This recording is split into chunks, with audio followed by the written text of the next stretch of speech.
పానీ మటేకర్ అదే మన గుర్రపు డెక్క. ఎక్కడ పడితే అక్కడ నీటి కుంటల్లో దర్శనమిచ్చే ఈ కలుపు మొక్క అంటే ప్రభుత్వాలు ప్రజలకు తలనొప్పే. చెరువులు కుంటల్లో ఈ గుర్రపు డెక్కను తొలగించేందుకు ఏటా ప్రభుత్వం లక్షల రూపాయలు వెచ్చిస్తుంది. అయితే ఈ సమస్యకు పరిష్కారం చూపటమే కాదు, వీడ్ టు వెల్త్ అంటోంది అస్సాంలోని మాజూలీ గ్రామం. మహిళా సంఘాలు గుర్రపు డెక్కతో బ్యాగులు, చాపలు వంటి వస్తువులను తయారు చేసి విక్రయిస్తూ సంపాదన ఆర్జిస్తున్నారు. Press information bureau Hyderabad media exposure టూర్లో భాగంగా ఈటీవీ బృందం మాజూలులోని పానీ మటేకర్ ప్రాజెక్టును సందర్శించింది. ఆ విశేషాలు ఇప్పుడు చూద్దాం. వీడ్ టు వెల్త్ అదేంటి? కలుపు నుంచి మనకెలా డబ్బు వస్తుంది, కలుపు నష్టం కదా కలిగిస్తుంది అని ఆలోచిస్తున్నారా? అయితే ఈ ప్రాజెక్ట్ గురించి తెలుసుకొని తీరాల్సిందే. అదే అస్సాం రాష్ట్రంలో ఉన్నటువంటి మాజీలో నిర్వహిస్తున్నటువంటి పానీ మటేకర్ ప్రాజెక్ట్, వాటర్ హైసింగ్ ప్రాజెక్ట్ అని కూడా అంటారు దీన్ని.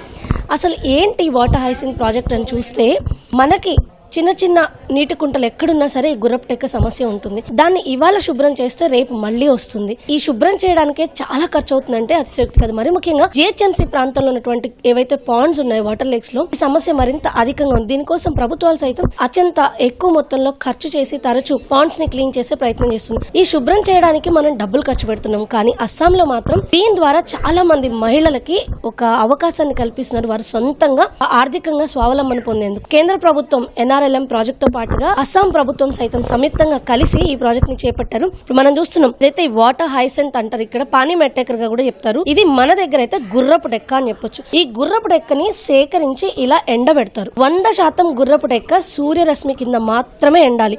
మొత్తం అంటే గ్రీన్ కలర్ లో ఉన్న ఈ గుర్రపు డెక్క ఇలా తగ్గిపోయిన గుర్రపు డెక్కని తీసుకువెళ్లి ఇక్కడ మిషన్స్ ఉన్నాయి లోపల, ఆ మిషన్స్ లో పెట్టి వాటిని ఫ్లాటెన్ చేస్తున్నారు. అంటే గుర్రపు డెక్క ఏదైతే మనకి కాడ ఉంటుందో ఆ కాడను మాత్రం కట్ చేస్తారు.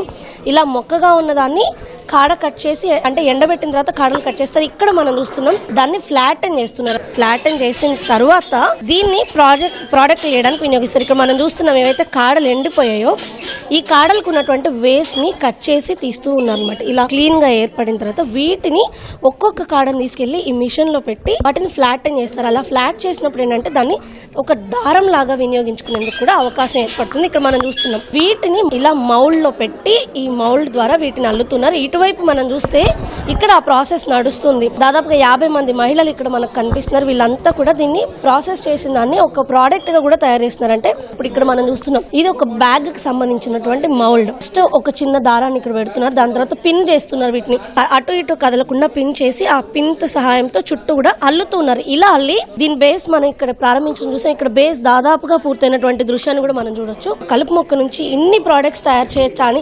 ఆశ్చర్యపోయేటట్టు అన్ని రకాల ప్రోడక్ట్లు కూడా ఇక్కడ తయారు చేస్తున్నారు. ప్రధానంగా అయితే బుట్టలు, మహిళలు ఎక్కువగా వాడే హ్యాండ్ బ్యాగ్స్ కావచ్చు, పర్సులు కావచ్చు, దీపాలకు వాడేటటువంటి వస్తువులు, చివరికి మ్యాట్స్ కూడా వీళ్ళు తయారు చేసినటువంటి పరిస్థితి. ఇక్కడ మ్యాట్స్ కూడా మనం చూస్తున్నాం. వీళ్ళు మ్యాట్స్ తయారు చేస్తున్నారు, ట్యాప్స్ కూడా తయారు చేస్తున్నారు. అంటే 1-2 ప్రోడక్ట్స్ అని కాదు, ప్రతి ప్రోడక్ట్ కూడా ఇక్కడ ప్రత్యేకంగా తయారు చేసినటువంటి దృశ్యాలు మనం చూస్తున్నాం. అయితే మనతో పాటు ఒక అధికారి ఉన్నారు. ఈ ప్రాజెక్ట్ డీటెయిల్స్ ఏంటి, మొత్తం దీనికి ఎంత ఖర్చు అవుతుంది, అసలు వీళ్ళకి ట్రైనింగ్ కి సంబంధించిన వివరాలు ఏంటో ఆయన అడిగి తెలుసుకుందాం. హలో సార్, నమస్తే. Can you please tell us how much you are spending for this project and how many women have you been trained till?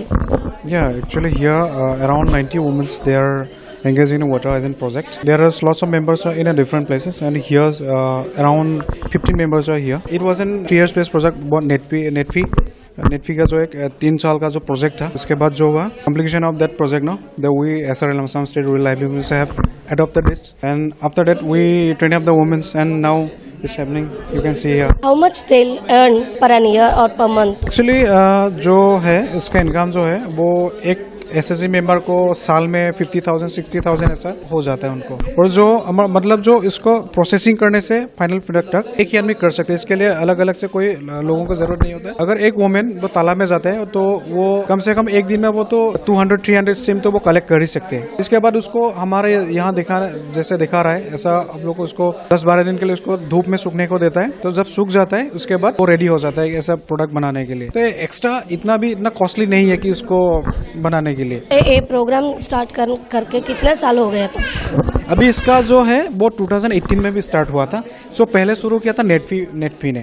तो इसके बाद जो इसका 3 साल का वो इसका प्रोजेक्ट था, 3 साल का जो प्रोजेक्ट है उसको कंप्लीट होने के बाद हम लोगों ने जो ट्रेनिंग ले रहा था तो एसएसजी मेंबर्स ही था, तो अलग जगह में था। तो हमने किया क्या, उसका जो 3 साल का जो कंप्लीट होने के बाद उसी प्रोग्राम को हमने एसआरएम ने अडॉप्ट कर लिया और इसके हिसाब से हम इसको चला रहे हैं इसको। और इसके फाइनेंस हम एसएसजी लोगों को करते हैं कि सीआई बोल के कम्युनिटी इन्वेस्टमेंट फंड होता है, तो हमारा बैंक लोन्स भी है, ऐसा भी हमको फाइनेंशियल असिस्टेंस उसको दे देते हैं। और इसके साथ उसको सहायता करने के लिए हमारा यह जो कैडर है वो कैडर लोग यहाँ पे विजिट करते हैं, उसका जो फाइनल प्रोडक्ट जो है उसको हमको बता दे, और ऑनलाइन प्लेटफॉर्म में जो सेल करने के लिए जो व्यवस्था हम लोग कर देते हैं। अगर हमारा एक आउटलेट भी है, आप लोगों ने देखा होगा, उस आउटलेट में भी इसका जो प्रोडक्ट है हम वहाँ पे बेचते हैं, और लोकली भी इसका डिमांड है।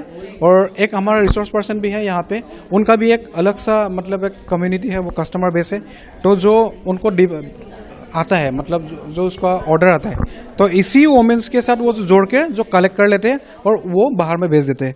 इसके साथ साथ हमारा जो है सरस मेला होता है ना, सरस मेला में भी हम लोग बैरोकात जाता है, मतलब यहाँ से एक बल्क में प्रोडक्शन हम ले जाते हैं।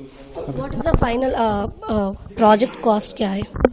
इसका प्रोजेक्ट जो है हमारा इतना, मतलब ट्रेनिंग पार्ट में हमारा जो कॉस्ट है, इसके अलावा इतना भी कॉस्ट नहीं है हमारे पास, मतलब ट्रेनिंग पार्ट में हमारा 60,000 to 70,000 కాస్ట్ हुआ है। సో కేవలం ఈ మొత్తం ఏదైతే ఈ ప్రాజెక్ట్ ఉందో దీంట్లో మహిళలందరినీ కలిపి ట్రైన్ చేయడానికి అయ్యే ఖర్చు కేవలం 60,000 అని చెప్పి చెప్తున్నారు. అయితే ఇక్కడ మనం చూస్తున్నాం విభిన్న రకాలైనటువంటి ప్రోడక్ట్స్ ని ఈ పానీ మట్టేకర్ ప్రాజెక్ట్ ద్వారా చేస్తున్నారు. దాదాపుగా ఏదైతే ఈ మాజీలలో ఉన్నటువంటి మహిళలు ఉన్నారో వాళ్ళకి ఒక లైవ్లీహుడ్ ని ఏర్పాటు చేయడానికి ఈ పానీ మట్టేకర్ ప్రాజెక్ట్ ఎంతగానో ఉపయోగపడింది అని చెప్పేసి ఇక్కడ ఉన్నటువంటి అధికారులు చెప్తున్నారు. గుర్రపు డెక్కతో అనేక రకాలైనటువంటి ఉత్పత్తులను తయారు చేసి ఇక్కడ ప్రత్యేకంగా ఎగ్జిబిషన్స్ కూడా జరిగింది. అయితే కేవలం ఇక్కడ ఉంచడం మాత్రమే కాదు, వీళ్ళు ఇక్కడ నుంచి అనేక రకాలైనటువంటి ఎగ్జిబిషన్స్ లో కూడా పార్టిసిపేట్ చేస్తున్నారు. అక్కడ వాళ్ళ ప్రోడక్ట్స్ ని సైతం అమ్ముతున్నారు. దీని ద్వారా ఒక్కో మహిళ సంవత్సరానికి దాదాపుగా 60,000 వరకు సంపాదిస్తున్నారు అని చెప్పేసి అధికారులు చెప్తున్నారు. వీళ్ళు తయారు చేసినటువంటి ఈ ఫైనల్ ప్రోడక్ట్స్ కి కేవలం ఇక్కడ మాత్రమే కాదు, దేశ విదేశాల్లో ఎంతో ప్రాముఖ్యత ఉందని చెప్పి ఇలా 1-2 కాదు, ఏదైతే కలుపు మొక్క నుంచి ఎన్ని రకాల ఉత్పత్తులు తయారు చేస్తారా అంటే ఆశ్చర్యపోయేటటువంటి విధంగా అనేక రకాల ఉత్పత్తులను అయితే తయారు చేసి ఇక్కడ మహిళలు ఎందరికో ఆదర్శంగా నిలుస్తున్నారు. అంతేకాదు తమకి సరికొత్త జీవనోపాధిని ఎంపిక చేసుకోవడంతో పాటుగా ఏదైతే మనకి పాండ్స్కి సంబంధించి వాటర్ బాడీస్కి అతిపెద్ద సమస్యగా మారుతుందో అలాంటి సమస్యను పరిష్కరించేందుకు నిజంగా మాజులి ప్రజలు ఒక సరికొత్త పరిష్కారాన్ని అయితే ఎంచుకున్నారని చెప్పొచ్చు. దీని ద్వారా ప్రభుత్వానికి పాండ్స్ క్లీన్ చేసే ఖర్చు తగ్గడంతో పాటు ఆ చుట్టుపక్కల ఉండే స్థానిక మహిళలకి ఒక లైవ్లీహుడ్ కూడా ఏర్పాటైనట్టుగా అయింది. ఇలాంటి ప్రాజెక్టులు నిజంగా ప్రతి ప్రభుత్వం కూడా అందిపుచ్చుకోవాల్సిన అవసరం ఉందైతే అని మనం చెప్పొచ్చు. ముఖ్యంగా తెలుగు రాష్ట్రాల్లో ఈ గుర్రపు డెక్క సమస్య దశాబ్దాలుగా కొనసాగుతున్నటువంటి పరిస్థితి. ఇలా ఏవైతే లోకల్ గా ఉండేటటువంటి సెల్ఫ్ హెల్ప్ గ్రూప్స్ ఉంటాయో అలాంటి సెల్ఫ్ హెల్ప్ గ్రూప్స్ కి ఈ యొక్క పానీ మట్టేకర్ ప్రాజెక్టులో భాగంగా ఏదైతే ఇక్కడ అస్సాం ప్రభుత్వం ఈ వస్తువులను తయారు చేసేటటువంటి ట్రైనింగ్ ఇచ్చిందో అలాంటి ట్రైనింగ్ ని ఇచ్చి గనక మన దగ్గర ఉండేటువంటి మహిళలకి ఈ గుర్రపు డెక్కకు సంబంధించి కొత్త ఉత్పత్తులు తయారు చేసేలా శిక్షణ ఇచ్చినట్లయితే గనక దీని ద్వారా ఎంతో మంది ఉపాధి పొందే అవకాశం ఉన్నట్టుగా కూడా మనకు కనిపిస్తుంది. ఎప్పుడైతే గుర్రపు డెక్క విరివిగా లభిస్తుందో దాన్ని వాళ్ళు అప్పుడు సేకరించి ఎక్కువగా ఎండబెడతారు. దాన్ని సేవ్ చేసి ఉండి అంటే పక్కన ప్రిజర్వ్ చేసి ఉంచి దాన్ని కొంచెంగా వినియోగిస్తూ అనేక రకాల ఉత్పత్తులను అయితే తయారు చేసే అవకాశం ఉంది. దీని ద్వారా ఏడాది అంతా కూడా ఉపాధి పొందేందుకు అవకాశం కలిగినట్టు అవుతుంది. కెమెరా పర్సన్ నవీన్తో రమ్య, ఈటీవీ న్యూస్, మాజులి.